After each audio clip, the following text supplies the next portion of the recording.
Bueno, primero, la pelvis va a estar formada, esta pelvis ósea, por la articulación de dos huesos coxales, ¿sí?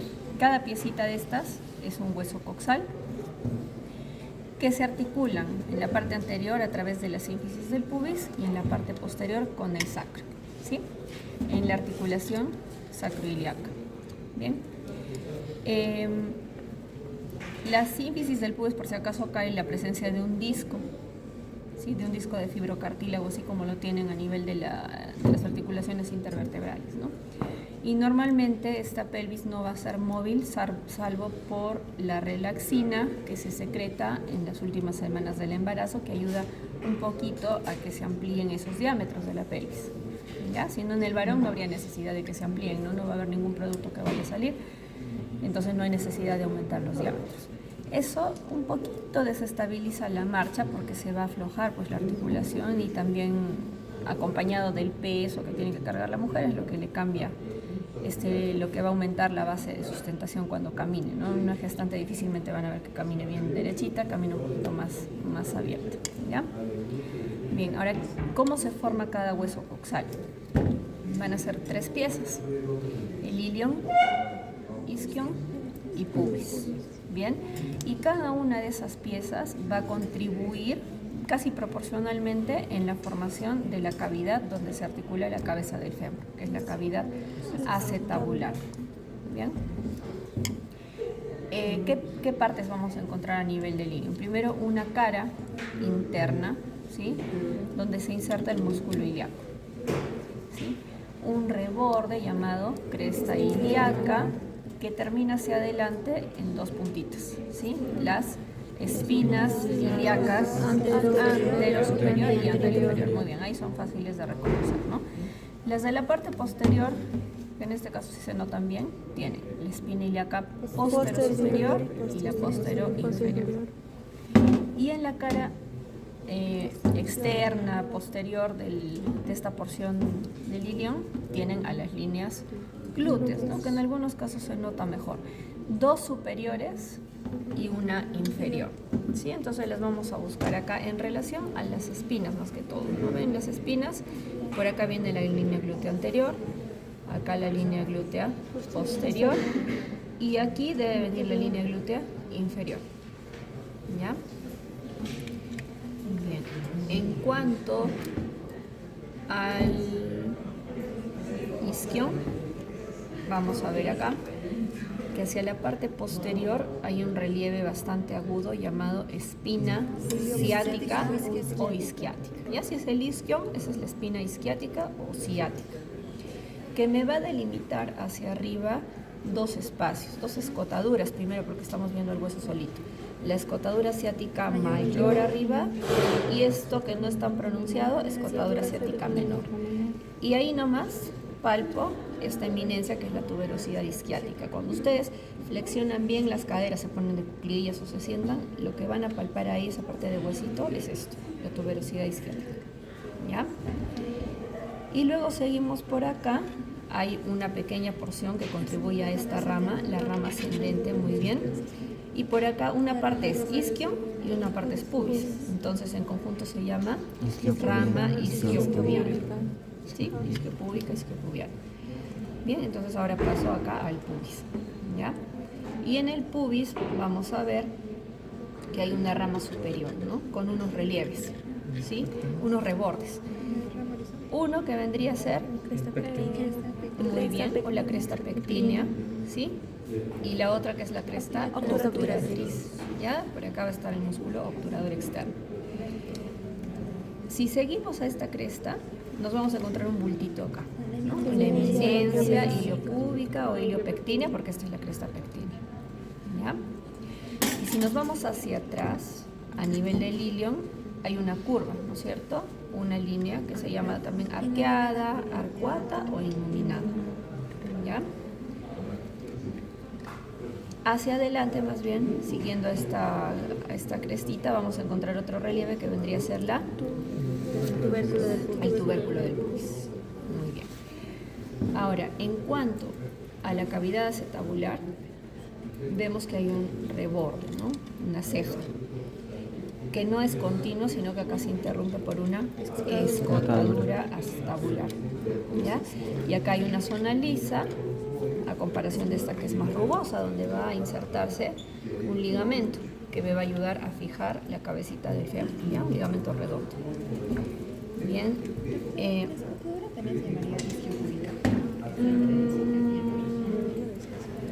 Sí, si es que les han explicado, podría ser, ¿no? No recuerdo ese sinónimo, no lo conozco como escotadura acetabular, pero sí, sí les han explicado, puede valer. Bien, entonces aquí arriba vamos a notar que se forma un anillo. ¿Listo?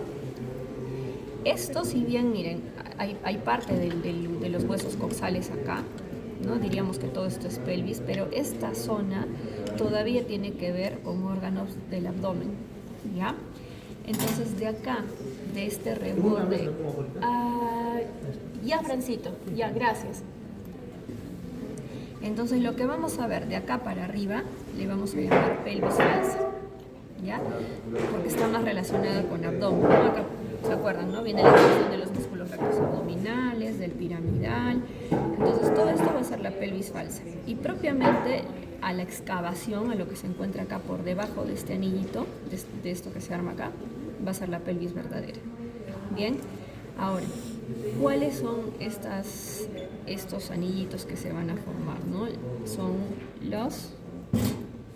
¿Cómo le denomino a toda esta formación? La unión de todos estos límites. Los estrechos, ¿ya? El útero, en el caso de la mujer, es un órgano que va a estar ubicado en la excavación pélvica, pero cuando crezca, para aprovechar el espacio, tiene que hacerlo hacia la pelvis falsa, ¿no? Hacia el abdomen, ¿ya? Entonces, todo esto que crezca va a encontrarse por encima del estrecho superior. El bebito no va a caber acá, ¿no? El bebito va a estar creciendo acá.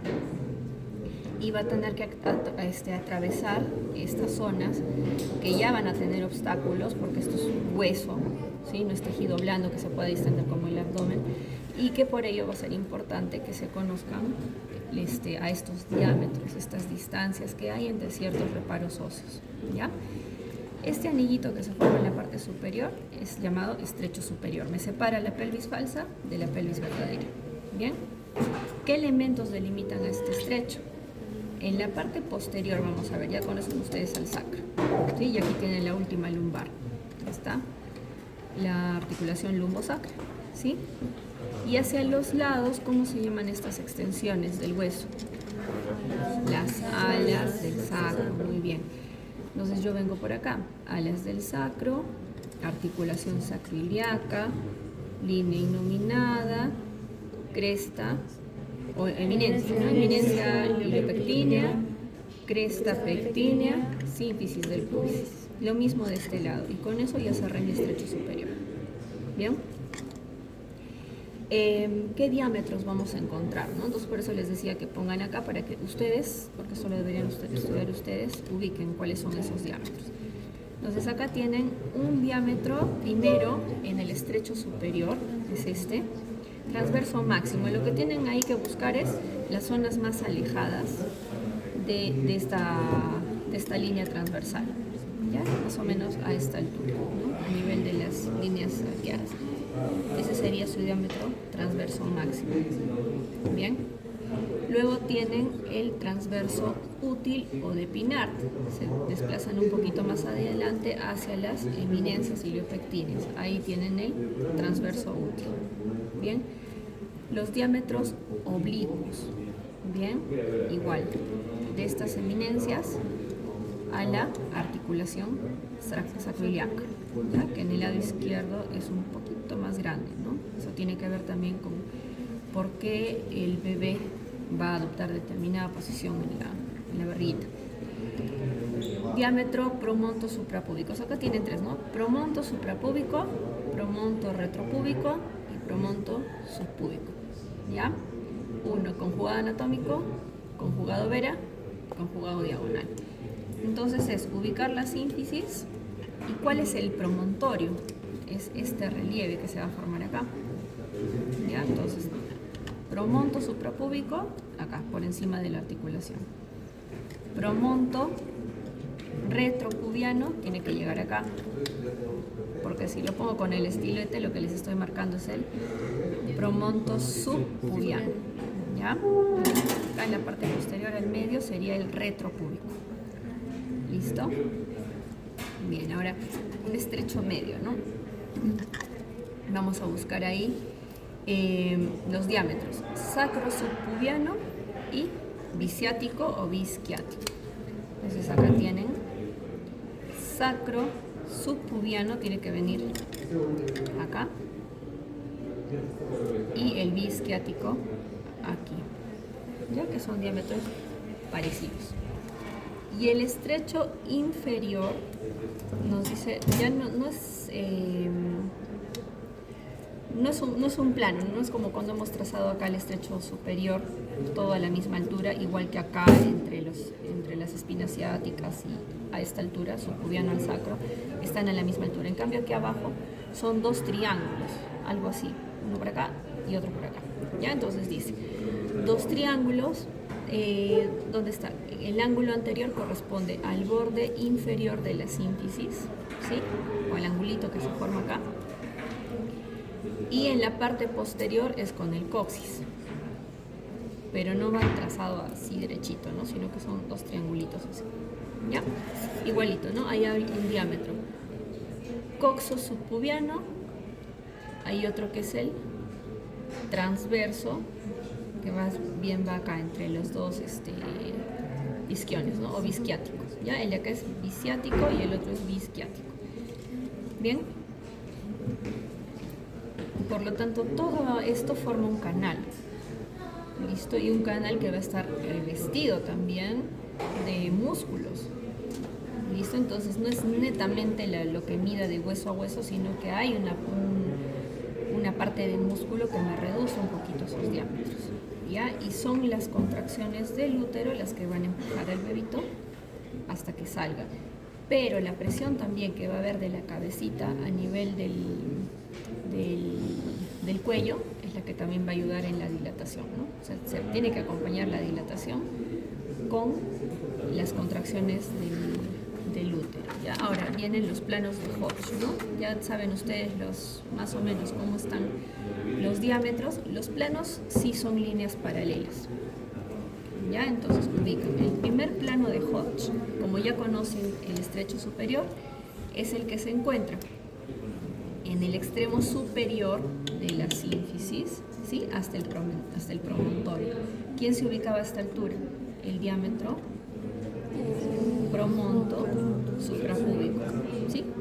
Pero que son partes, ¿no? del estrecho superior. Entonces a esta altura está el primer plano de Hodge, cuando la cabeza recién se encuentra ahí.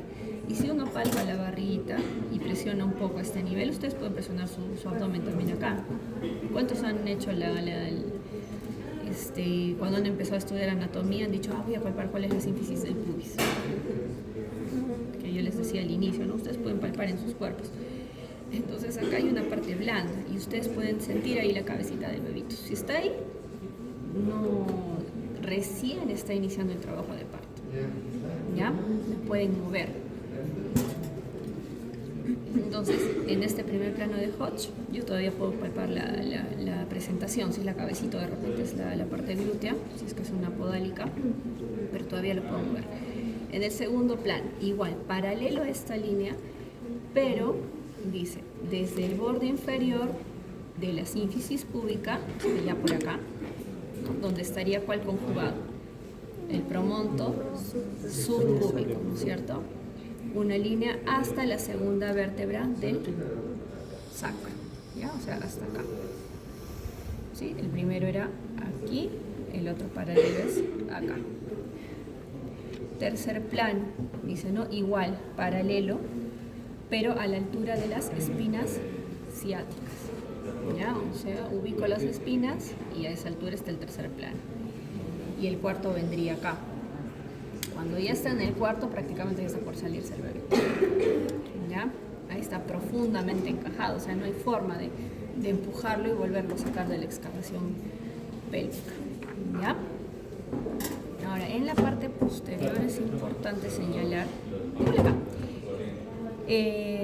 hay algunas formaciones que ya son agujeros como en el caso de este agujero obturador, ¿no? Donde se cerra una especie de anillo entre la rama isquiopubiana, en la parte inferior la tuberosidad isquiática, ¿no es cierto? En la parte superior tiene la rama superior del pubis. Esto es un anillo cerradito, entonces este es el agujero obturador, pero este va a estar tapizado, va a estar cerradito acá por una membrana llamada membrana obturatriz y se van a insertar por delante y por detrás los músculos obturadores, interno y externo, ¿ya? Pero me van a dejar un espacio como un canalito llamado conducto subpubiano, ¿ya? Conducto subpubiano obturatriz podría ser, porque ¿quiénes van a pasar por ahí? Arteria arterial, ¿o no? Vena arterial y vena. Claro, va a haber un paquete, ¿no es cierto? Obturador que va a pasar por ahí, ¿ya? Y en la parte posterior, perdón, ya habíamos reconocido que por encima y debajo de la espina ciática estaban las escotaduras. Pero cuando esto está cerrado por ligamentos, se convierten en agujeros, ¿ya? De tal forma que hay uno que es el sacro espinoso y otro que es el sacro tuberoso. ¿Ya? El sacro tuberoso más amplio es el sacrociático mayor y el que viene acá es el menor, ¿sí? Sacrociático menor. ¿Y qué me van a formar acá? Si digamos esto mi dedo algo así, sacro espinoso, tuberoso, vienen las fibras acá, me van a cerrar los agujeros ciático mayor y acá me va a quedar el ciático menor. ¿Ya? Bien, eso en cuanto a huesito. Ya, pero esto lo van a estudiar mejor ustedes. Ahora, algunas características que me pueden ayudar a diferenciar una pelvis masculina y femenina, ¿no? Como les dicen, porque hay mujeres que por sus diámetros, por la forma del huesito, pueden tener una pelvis masculina, no necesariamente es uno de mujer, otro de hombre, ¿no? Pero puede ser uno, acá en el ángulo que hay por debajo de la sínfisis, esto es más abierto, ¿no? En la mujer, porque es la que debe tener diámetros mayores, ¿ya? Entonces, las tuberosidades isquiáticas van a estar un poquito más separadas. Bien, también acá las crestas, ¿no? O esta porción en todo caso del ilion van a estar un poco más echadas, más amplias en la mujer y son un poco más paraditas como las de acá en el varón. ¿Ya? Listo. Entonces, chicos, vamos a ver el cortecito superior, ¿no? Acá está viendo vértebras lumbares, sacrocoxis, ¿ya? Sí. Listo. Y acá está la sínfisis del pubis, corto. Entonces, si yo trazo mi línea, que está el promontorio, miren cómo ese ángulo me crea un relieve acá, ¿no? La última lumbar y acá empieza el sacro. Trazo una línea, ahí a la altura de donde está ahorita el estilete, está el estrecho superior. Ya, si es que es una pelvis femenina. De aquí para acá estoy en la cavidad abdominal. Entonces ahí estoy en la pelvis falsa, ¿ya? En esta parte inferior, ¿no? Y de acá para acá la pelvis verdadera. A ver qué elementos vamos a encontrar. Primero vamos a ver el peritoneo acá. ¿Ya? Esto que ven medio blanquito, esta telita es el peritoneo. Está cubriendo por dentro la pared anterior del abdomen. ¿Sí? Por acá se está viniendo a los lados. Porque no solamente se va a limitar a lo que se encuentra del estrecho para arriba, sino se relaciona también con parte de esta excavación, la parte más superior. Entonces viene por acá el peritoneo y está pasando por encima de qué órgano es este. La vejiga. ¿Ya? Varón o mujer, inmediatamente por detrás de la sínfisis de pubis está la vejiga. Entonces viene por acá, se relaciona con la parte superior de la vejiga y después con la parte posterior. ¿Ya? Acá hay un vértice en la vejiga. Viene por la parte posterior y con qué órgano se va a relacionar ahora, con el recto. ¿Ya? Acá está. Todo esto que ven como cavidad es parte del recto, que está pegadito a quién, al sacro, ¿no? ¿Por qué está esto con algo de O sea, ¿por qué puedo ver acá en el corte este orificio de acá? Porque de acá viene el sigmoides, ¿no? Y después ya continúa acá pegado, acá hay un angulito. Bien, entonces el peritoneo también viene así, viene por detrás y luego se pega a la cara anterior del recto. Y me va a formar acá un bolsillo, ¿ya? Ese es el fondo de saco recto, vesical o fondo de saco de Douglas.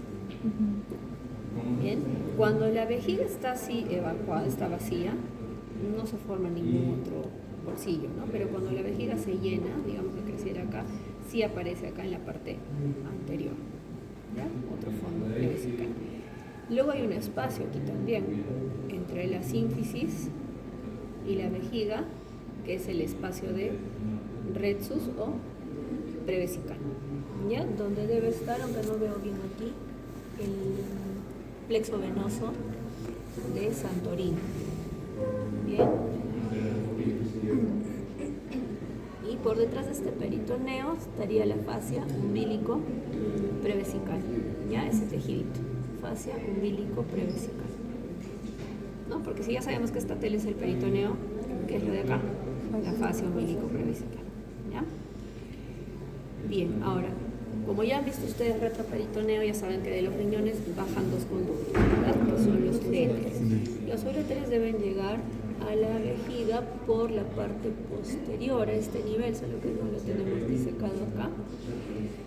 Y cada uno va a tener su orificio de desembocadura, ¿ya? Entonces, por dentro, como este es un órgano muscular que debe distenderse para almacenar orina, se van a hacer plieguecitos, ¿verdad? Y va a haber una formación, el corte no ha pasado tan al centro. Van a haber tres orificios, si es que yo veo la parte interna de la vejiga. Dos orificios de llegada de los uréteres y un orificio por donde debe salir la orina, que sería el orificio interno de la uretra. ¿Ya? Entonces van a ser en total 3 agujeros y me van a delimitar una especie de triangulito. Así. ¿Ya? Esa área es la que está, o donde se va a encontrar el músculo trigonal, ¿no? A esta área se le llama el trígono vesical. ¿Ya? Y ese musculito es distinto a todo lo demás que tiene la vejiga, que sería el músculo detrusor. ¿Ya? Entonces solamente en ese triangulito es trígono y en el resto es detrusor. Bien, entonces hacia abajo, corte de luz un poquito más acá, hacia abajo estaría el orificio interno de la uretra. Bien, y esto que ven acá, medio redondito, que parece el corte de un hueso, esa es la próstata. ¿Ya? La próstata rodea el cuellito de la vejiga, se ubica por debajo de la vejiga y rodea también a la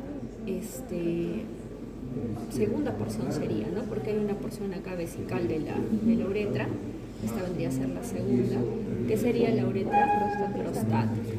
Entonces la uretra debe venir así, ¿ya? Viaja a lo largo de la próstata, uretra prostática, luego atraviesa a esta altura al diafragma urogenital, ese se va a llamar uretra membranosa, acá no me estoy inventando porque no lo estoy viendo, y luego va a continuar como uretra peneana o esponjosa porque va a atravesar a un tejido llamado cuerpo esponjoso. ¿Ya? Bien, ahora ¿cuáles son esos tejidos? ¿No? Ya lo que vemos acá es el recto, el conducto anal, ¿sí? Y el esfínter anal. ¿Sí? Bien, entonces aquí en el cuerpo del pene vamos a ver, por acá, ¿se acuerdan de la fascia de Camper, la fascia de Scarpa que venían de la pared abdominal? Tiene que llegar hasta acá, ¿no? La de Scarpa para ayudarme a formar este tejidito que ven acá, que es el ligamento suspensorio del pene, que lo mantiene acá agarradito de la sínfisis del pubis. Cuando esas fibras dan la vuelta, rodean, forman el ligamento frondiforme. ¿Ya? Entonces, el suspensorio da la vuelta, frondiforme. Y como elementos acá vamos a tener a los cuerpos esponjosos y a los cuerpos cavernosos y al esponjoso. Este es el dorso del pene. ¿Ya? Cuando esto está en erección, que tampoco es que se va a pegar al abdomen, ¿no? Pero se levanta un poquito, esto queda ligeramente hacia atrás. y esto un poquito hacia adelante y abajo. Entonces, a esta superficie le vamos a denominar dorso del pene, porque de ahí va a tener sentido que los vasos y nervios que estén a ese nivel se llaman vasos y nervios dorsales. ¿Ya? Porque cuando se baja yo lo veo que sería como ventral, ¿no? Cuando está en erección serían dorsales. ¿Ya? Bien, entonces cuando vean la arteria, vena, nervios, etcétera, son dorsales en esta cara, digamos. ¿Ya? ¿Y cuáles son los elementos eréctiles que va a haber en el pene? Los cuerpos cavernosos y el cuerpo esponjoso. ¿Y cuál es su distribución? Los cavernosos son dorsales, o sea que están por acá, y el esponjoso es ventral. ¿Ya? Los cavernosos están así y el esponjoso viene así. Y en el espesor, atravesando este cuerpo esponjoso, viene la uretra. ¿Ya? Por eso se llama uretra esponjosa.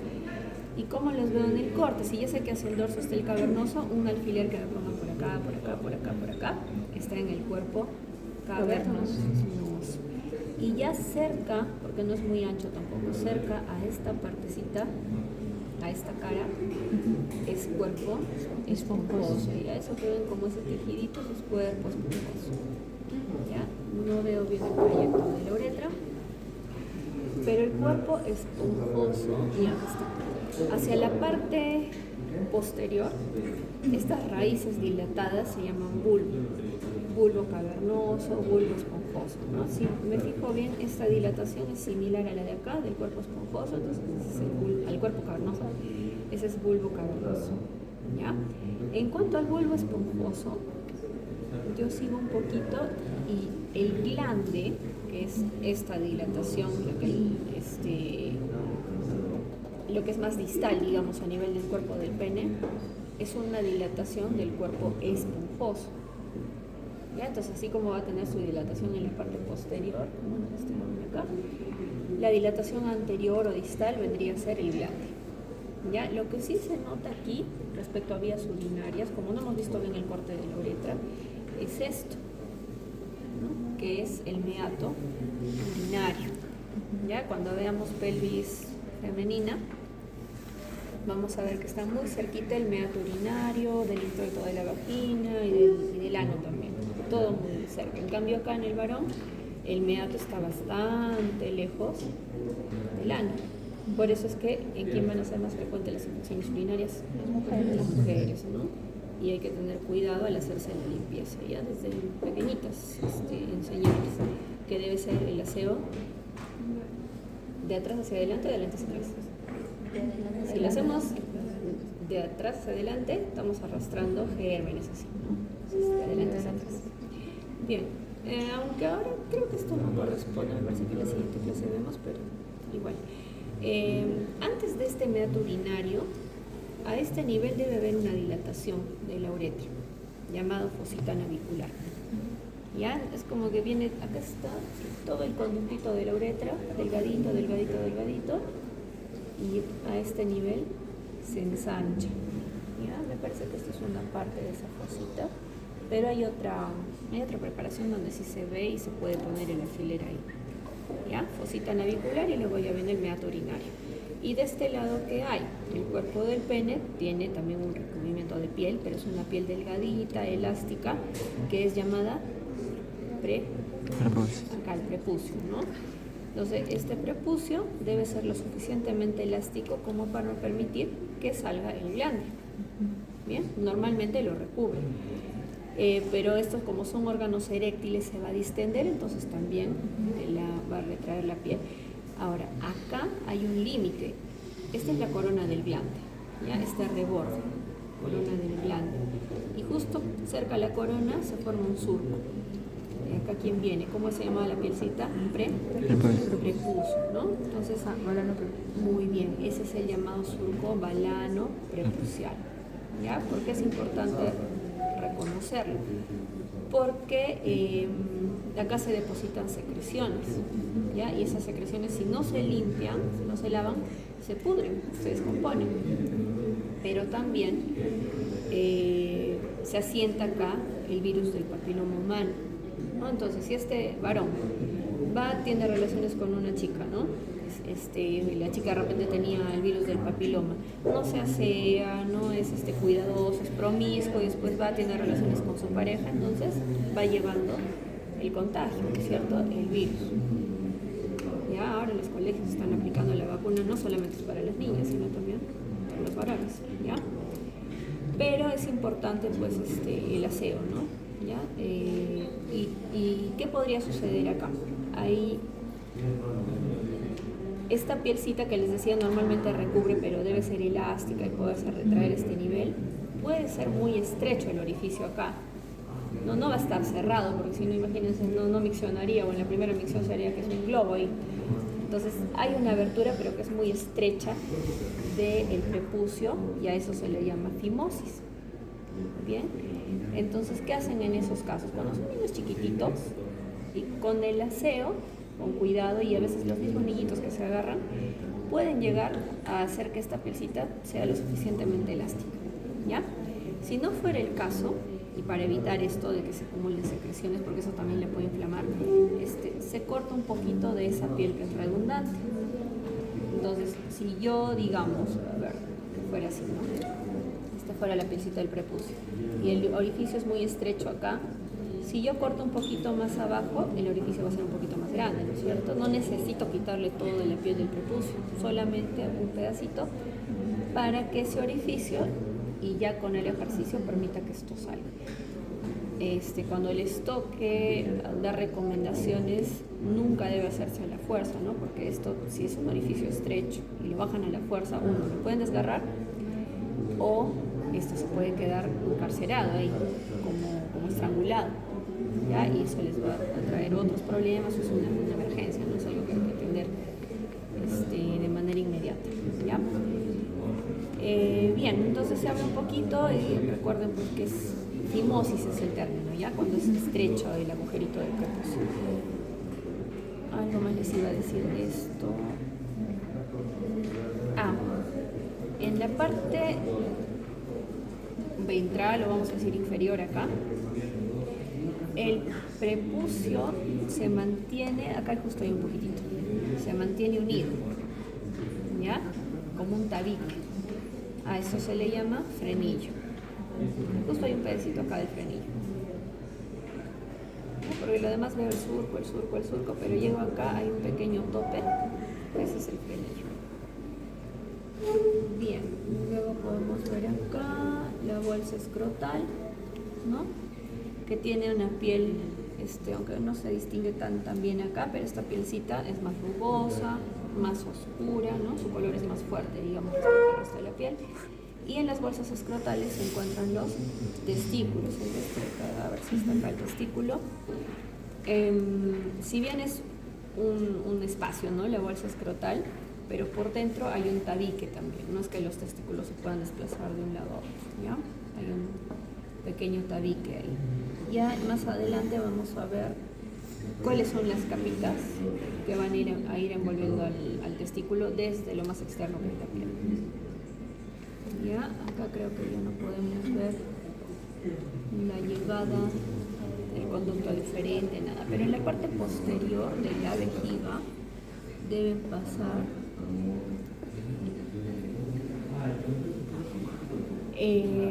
por la parte posterior debe llegar el conducto deferente. Miren, desde que está en la bolsa escrotal, o sea, está fuera de la cavidad, ¿no? Acá está más o menos a 1 grado menos de temperatura, ¿ya? Para que esas células no se dañen. Y dependiendo de la contracción de alguna de estas capitas musculares, esto puede pegarse más al cuerpo o puede relajarse. Si el cuerpo está muy caliente, entonces se va a relajar para que no se calienten tanto, ¿ya? ¿Te hace frío? Se viene, ¿no? Pollitos, ¿ya? Y luego el conducto deferente debe ingresar, a diferencia de los otros elementos en este trayecto inguinal, ¿no? Porque la arteria, por ejemplo, ingresa al conducto, al trayecto inguinal y va hacia el testículo. Pero el conducto deferente más bien va del testículo e ingresa hasta la cavidad abdominal. Acá debe dar la vuelta y venir por la parte posterior de la vejiga para desembocar no en la vejiga, ¿no? Sino en la próstata, en la altura de la próstata, ¿ya? ¿Cómo es esto? Los espermatozoides que se han formado a nivel del testículo van a salir de los túbulos seminíferos, ¿sí? Van a hacer todo un trayecto pasando por el epidídimo para luego continuar por el conducto deferente, ¿sí? Pero estos espermatozoides no van a llegar a la cavidad de la vejiga, ¿no es cierto? Si no se mezclarían con la orina. Entonces deben llegar más abajo. ¿A dónde? A la uretra prostática, ¿ya? Entonces viene por detrás de la vejiga el conducto, pero para desembocar en la uretra, ¿ya? En la uretra prostática. ¿Junto a quién? Antes de su desembocadura ese conducto se va a dilatar y se le va a unir la vesícula seminal. Entonces de cada lado van a tener, si digamos acá tengo la uretra, por la parte posterior, la uretra prostática, viene un conducto deferente, viene el otro, y por acá arribita, como si fuera una nubecita, y otra de este lado están las vesículas seminales. Se juntan los dos conductos deferentes con sus vesículas seminales y forman un conducto eyaculador. Y eso ingresa a la uretra prostática, ¿ya? Van a tener sus pequeños orificios en la pared posterior. Hay por ahí un preparado donde se ha cortado la pared anterior de la uretra para poder ver un poquito dónde está esa desembocadura, porque además hay otro orificio ahí que vendría a ser el rezago del útero, que es el utrículo prostático, ¿no? El útero macho. Bien, y la próstata, por si acaso, en realidad no es una glándula con un solo agujerito, sino son varias pequeñas glandulitas que tienen varios conductos que van a desembocar también a nivel de la uretra prostática. Entonces las secreciones de la vesícula seminal, las secreciones de la próstata se unen a los espermatozoides que están viniendo con el conducto deferente y todo eso forma ese contenido del semen, ¿ya? Pero antes de la eyaculación, o sea, antes de que todo eso salga por acá, tiene que haber una limpieza de la uretra, porque el varón también orina por la uretra, ¿no? Y también puede haber restos de células que descaman de la uretra, puede haber cadáveres de espermatozoides anteriores. Para ello hay unas glandulitas a este nivel, que son las glándulas de Cooper, que producen secreciones como gotitas que limpian la uretra antes de la eyaculación. Entonces esas gotitas son de líquido de Cooper, pero hay que tener cuidado porque aunque es poco probable, pero con esa limpieza puede estar arrastrando espermatozoides previos, ¿no? De una eyaculación previa. Si sobrevive alguno y dicen no, son las gotitas previas, ¿no? Igual hay cierto riesgo de algún embarazo, ¿ya? Poco probable, como les digo, pero hay siempre riesgos, entonces para ello la protección siempre con los métodos de barrera, con el que elijan, o mejor aún la abstinencia, ¿ya?